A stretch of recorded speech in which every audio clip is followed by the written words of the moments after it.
Love and Mercy tells the story of Brian Wilson, the leader of the Beach Boys, and gives two different parts in his life. The first part is played by Paul Dano, and it captures the height of the Beach Boys' career and how the music really took over who he is, and he had all these different ideas for upcoming Beach Boys albums. The second part in his life is played by Cusack when he's dealing with health issues, mental problems, and he meets Elizabeth Banks, who plays Melinda, and he wants to start up this relationship. But he also has a legal guardian played by Paul Giamatti, and there's that conflicting issues there. This film had a really great structure to it, going back and forth between Paul Dano and Cusack's portrayal of Brian Wilson. And with movies doing that, it can get a little bit confusing. I feel like it had a great transition from Paul Dano being a happy person and writing a lot of music and then transitioning perfectly into the person who Cusack is playing. Paul Dano's part was happy and upbeat, and you had a lot of the Beach Boys music, and then Cusack's role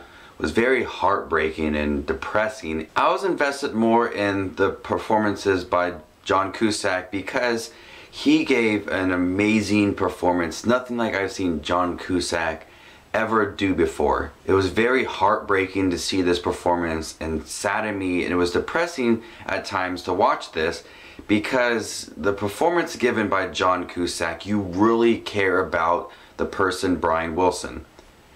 There are people that treat Brian Wilson like crap and you're angry at times, and it was very heartbreaking to watch, and I teared up a little bit because no one deserves to be treated like this. You have mental problems and you need people to take care of you and be there for you, not people to break you down. And that's what Paul Giamatti's character was. He was his legal guardian and he was a dick, and I hated Paul Giamatti for this role. But luckily Elizabeth Banks was there to play Melinda, and the relationship, the chemistry was so spot on.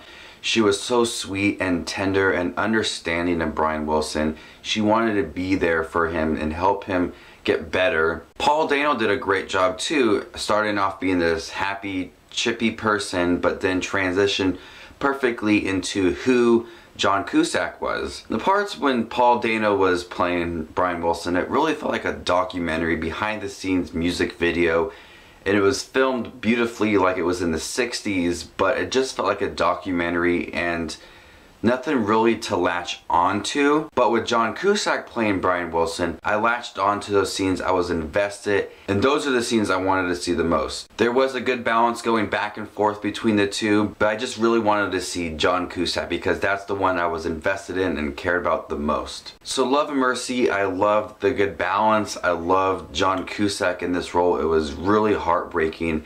I cried at times. The chemistry between Elizabeth Banks and Cusack were really great. It was a little bit lengthy at times. It runs in at 2 hours, and I feel like a little bit of Paul Dano's scenes could have been cut out. It was a lot of him messing around with new sounds to make the Beach Boys album, but I really felt like the focus on this movie was Cusack's part. I wouldn't have minded to just see a movie with Cusack playing Brian Wilson. So I'm gonna go ahead and give Love and Mercy a B+.